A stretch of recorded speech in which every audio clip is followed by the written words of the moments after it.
By 1482, the Kingdom of Granada stood as the last stronghold of Al-Andalus. For centuries, the Berber-ruled Emirate had resisted the Christian kingdoms of Spain, holding out as the last surviving fragment of Muslim rule on the Iberian Peninsula. But now the tide had turned. The Catholic monarchs Ferdinand of Aragon and Isabella of Castile were determined to end the Reconquista once and for all. The year is 1482. Castile and Aragon march against Granada. The last kingdom of Al-Andalus faces its end.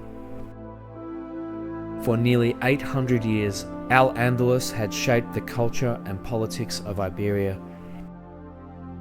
At its height, it had ruled most of Spain and Portugal, bringing wealth, science, and architecture that dazzled Europe.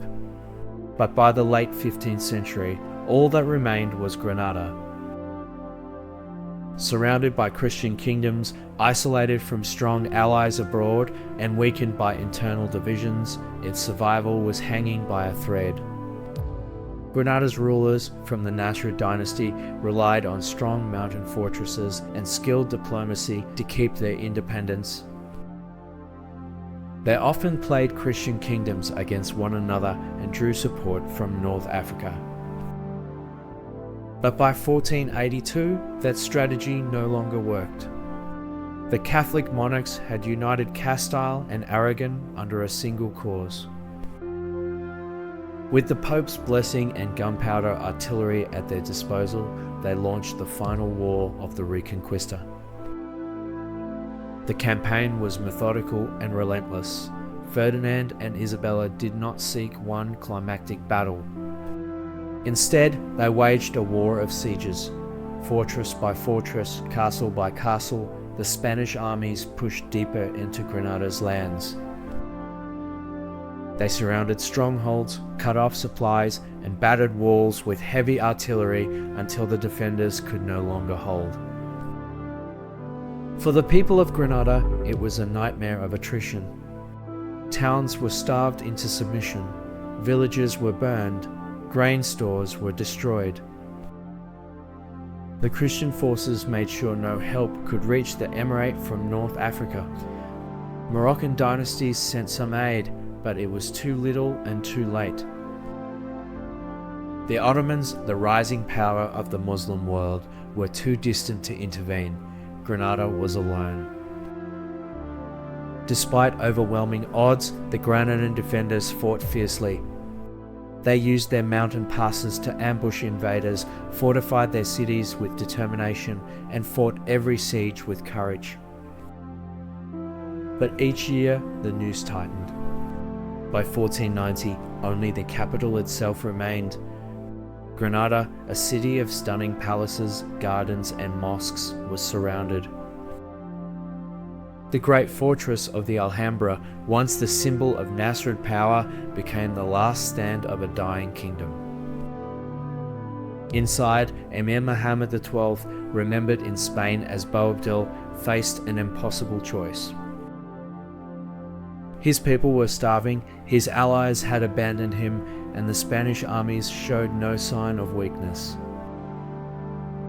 He attempted to negotiate, but Ferdinand and Isabella demanded total surrender. On January 2nd, 1492, Boabdil rode out of the Alhambra and handed the keys of the city to Ferdinand and Isabella. Granada, the last bastion of Al-Andalus, had fallen. After nearly 8 centuries of Muslim rule in Spain, the Reconquista was complete. The battle was over. Castile and Aragon had won. But this wasn't just a victory. It was the turning point that changed the course of world history. With Granada's fall, Spain became a united Christian kingdom. Just months later, Ferdinand and Isabella would sponsor Christopher Columbus's voyage across the Atlantic, beginning the Spanish Empire that would dominate the globe for centuries. The fall of Granada also reshaped the lives of millions. For Muslims and Jews in Spain, it marked the beginning of persecution, forced conversions, and exile. For Christians, it was celebrated as the triumph of faith and the end of a centuries-long struggle. The echoes of that moment still resonate today. Could Granada have survived? Some historians argue that if Boabdil had secured stronger alliances with North African dynasties or convinced the Ottomans to intervene, the Emirate might have lasted longer. If Granada's leaders had united their people instead of feuding among themselves, could they have resisted the Catholic monarchs? Or was the rise of a unified Spain, backed by artillery, wealth, and religious fervour, simply too powerful to stop? The year 1492 is remembered for many reasons: the discovery of the New World, the expulsion of the Jews from Spain, and the dawn of European empires. But it was the fall of Granada that marked the true end of medieval Spain. The last kingdom of Al-Andalus was gone, and a new chapter of history had begun. Like and subscribe for more historical breakdowns.